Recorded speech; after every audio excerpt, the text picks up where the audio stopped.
जब टीना रविवार के दिन विशाल के साथ लंच पर आने के लिए हामी भरकर अपने ताऊ जी के घर से निकलने वाली होती है, तभी मिश्री उन सब के पीछे से आकर टीना के मुंह में चमचा भरकर कुछ खिला देती है। लेकिन टीना उसे निगल नहीं सकती, न कि उन लोगों के सामने थूक नहीं सकती, क्योंकि मिश्री को बुरा लग जाता। इसीलिए वह चुपचाप उसे निगल जाती है। इतने में एक नौकरानी आकर उसके हाथ में पानी का ग्लास थमा देती है। टीना थोड़ी देर तक उस ग्लास को देखती है और एकदम से पानी पी लेती है। लेकिन टीना पानी पीते हुए ही अपनी आंखों के कोनों से देख लेती है कि मिशा और उस नौकरानी आंखों से कुछ इशारा कर लिया।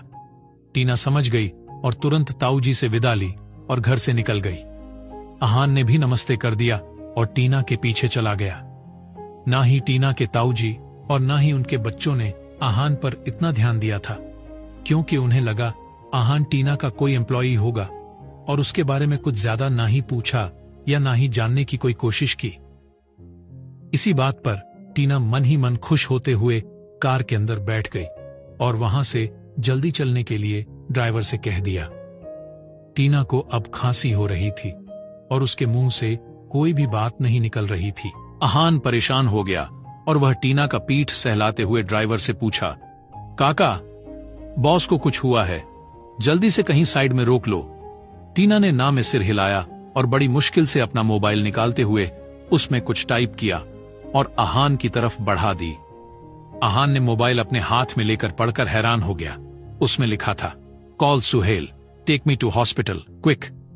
आहान ने ड्राइवर से परेशान होते हुए चिल्लाकर कहा, काका, जल्दी से हॉस्पिटल ले जाइए। यह कह वह टीना की मोबाइल से सुहेल को कॉल कर दिया और उसे भी हॉस्पिटल आने के लिए कह दिया। टीना का कार हॉस्पिटल पहुंचता उससे पहले ही सुहेल और संगीत हॉस्पिटल पहुंच बाहर उसी का इंतजार कर रहे थे। जैसे ही आहान उसे अपनी गोद में उठाकर कार से नीचे उतार लिया, तभी संगीत आहान की तरफ बढ़ टीना को उसके गोद से उतार लिया और स्ट्रेचर पर सुलाते हुए भड़ककर गुस्से में बोला, बाहर निकलो, मैं लेके जाऊंगा उसे। संगीत टीना को स्ट्रेचर पर सुला दिया और उसके कान के पास झुकते हुए पूछा, मैंने वार्निंग दी थी ना कि ट्रैप है, मेरे घर मत आओ, तो क्यों आई? मेरी जान निकालना चाहती है क्या? तो ये सब क्यों? एक ही बार में मेरी गला दबा देती। टीना संगीत की बात सुन ऐसे ही खांसते हुए उसके चेहरे को अपने एक हाथ से सहलाते हुए छोटी सी मुस्कान दी। तभी ऑपरेशन थिएटर वाले फ्लोर पर लिफ्ट रुकी तो एक डॉक्टर उन लोगों का इंतजार करने लगा। सुहेल ने चिल्लाकर कहा, डॉक्टर शाह, आप एक भी मिनट वेस्ट किए बिना जल्दी से बॉस को लेके जाइए। संगीत ने डॉक्टर का कॉलर पकड़ लिया और उसकी आंखों में देखते हुए बोला, उसे कुछ नहीं हो सकता। अगर कुछ हुआ तो तेरे पास ना डॉक्टर की डिग्री रहेगी, ना भीख मांगने के लिए आंखें और जबान। सुहेल ने संगीत को दूर कर दिया और डॉक्टर को अंदर जाने के लिए बोल दिया। अब तक आहान और ड्राइवर दूसरे लिफ्ट से ऊपर आ गए थे और आहान ने संगीत की सारी बातें सुन ली। अब सब लोग वहां खड़े इंतजार करते हुए भगवान से दुआ नहीं बल्कि भीख मांग रहे थे। मायरा भी अब रियाज के साथ आ गई। थोड़ी देर बाद डॉक्टर बाहर आए तो सब उनके पास चले गए। डॉक्टर ने सभी के परेशान चेहरों को देखते हुए बोला, now boss is out of danger, लेकिन अभी बेहोश है। थोड़ी देर बाद उन्हें होश आ जाएगी तो आप लोग एक साथ नहीं बल्कि एक के बाद एक जाकर मिल लीजिए। ये कह जैसे ही डॉक्टर जाने के लिए पीछे मुड़ गया तो आहान ने उन्हें अपनी तरफ घुमाते हुए पूछा, उन्हें एक्चुअल में क्या हुआ है? डॉक्टर ने असमंजस में कहा, आपको पता नहीं था क्या? उन्हें झड़ दिया गया था, लेकिन बहुत ही कम मात्रा थी, इसीलिए उल्टियां करवाकर उनकी पेट को साफ कर दिया। अभी वह डाइजेस्ट नहीं हुआ तो किसी भी बॉडी पार्ट पर असर नहीं हुआ, लेकिन उनका गला बैठ गया है तो आप लोग उन्हें स्ट्रेस मत दीजिए, धीरे धीरे उनका गला भी साफ हो जाएगा। So take care. आहान यह सुन स्तब्ध रह गया और दीवार से पीठ लगाकर खड़ा रह गया। 2 मिनट बाद उसे कुछ याद आया और वह तुरंत संगीत की तरफ बढ़ उसका कॉलर पकड़ लिया और चिल्लाते हुए बोला, तुम्हारे घर वाले इतनी नीच काम कर रहे थे तो तू सिर्फ उसे ट्रैप का नाम देते हुए शर्म नहीं आई? माना कि जब अक्ल बट रहा था तो कहीं झक मारने गए थे, लेकिन तू तो वहीं था ना, थोड़ा उनके लिए भी ले लेते या अपना अक्ल ही थोड़ा थोड़ा कर सब में बांट देते। ये सुन संगीत को भी गुस्सा आ गया और उसके हाथों को झटकते हुए अब उसका कॉलर पकड़कर कहा, तू भी वहीं था ना? जब मैंने वह पर्ची दी थी तब उसे कन्विंस कर वापस ले जा सकता था ना? अहान ने फिर से चिल्लाते हुए कहा। हां, तो मुझे थोड़ी ना पता था कि मनुष्य के खाल में भेड़िया रहेंगे। अरे, मैं वहां खड़ा खड़ा सोच रहा था कि उसकी कितनी अच्छी परिवार है, लेकिन वह सबको छोड़ उस बंगले पर अकेली क्यों रह रही है। अब समझ आया कि अहान और कुछ बोलता, तभी मायरा ने उसे चुप कराते हुए कहा, गाइस, हम हॉस्पिटल में खड़े हैं। माना कि यह हॉस्पिटल भी बॉस का है, लेकिन इसका मतलब यह नहीं कि हम लोग चिल्ला चिल्लाकर अपनी ही पोल सबके सामने खोल दें। संगीत ने अहान की तरफ उंगली करते हुए कहा। पहले उसने मुझ पर इल्जाम लगाया। सुहेल ने गुस्से में घूरते हुए कहा, छोटे बच्चे हो क्या जो अपनी मम्मी के पास शिकायत करने आ गए? यह सुन अहान संगीत को गुस्से में घूरा। अब वहां बहुत ही सन्नाटा भरा माहौल था। तभी विशाल झूठे आंसुओं लिए रोने का नाटक करते हुए सुहेल के कंधे पर सिर रख पूछा, मेरी बीवी कैसी है? कुछ नहीं होगा ना उसे? यह सुन संगीत ने कहा, उसे कुछ हो जाने का इंतजार कर रहे हैं क्या जीजू?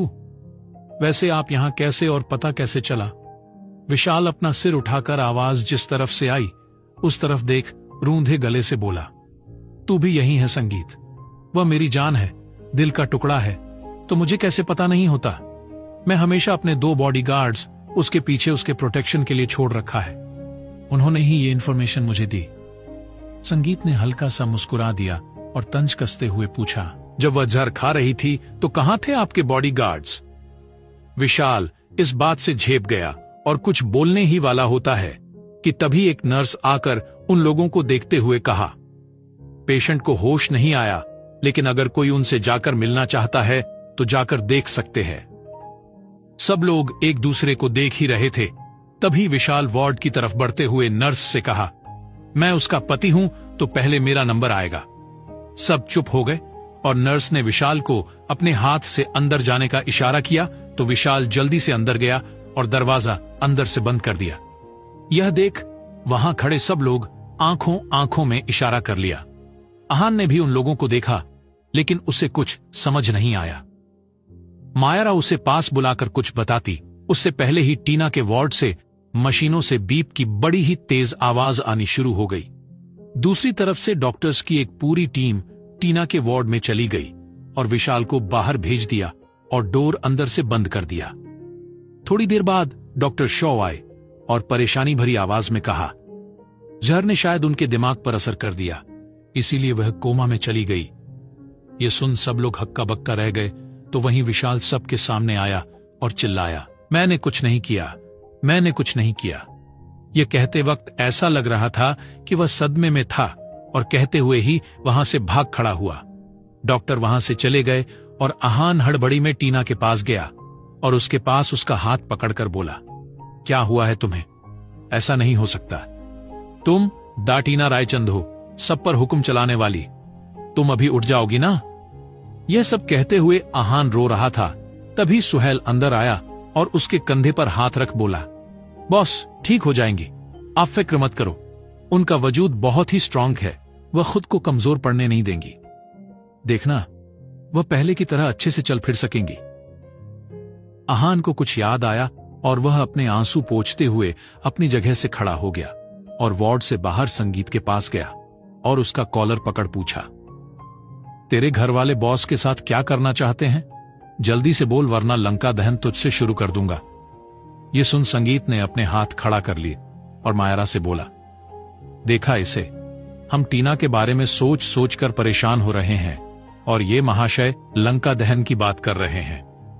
मायरा, इससे कहो ये मुझसे दूर रहे, वरना मेरा भी हाथ उठ जाएगा।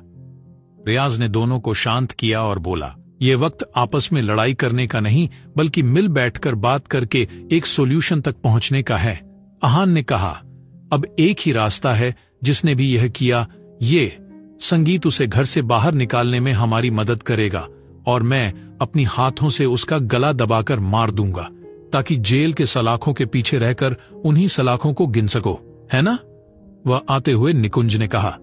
रियाज हैरान होते हुए पूछा, लेकिन सर, सलाखों को गिनने के लिए अंदर क्यों जाना?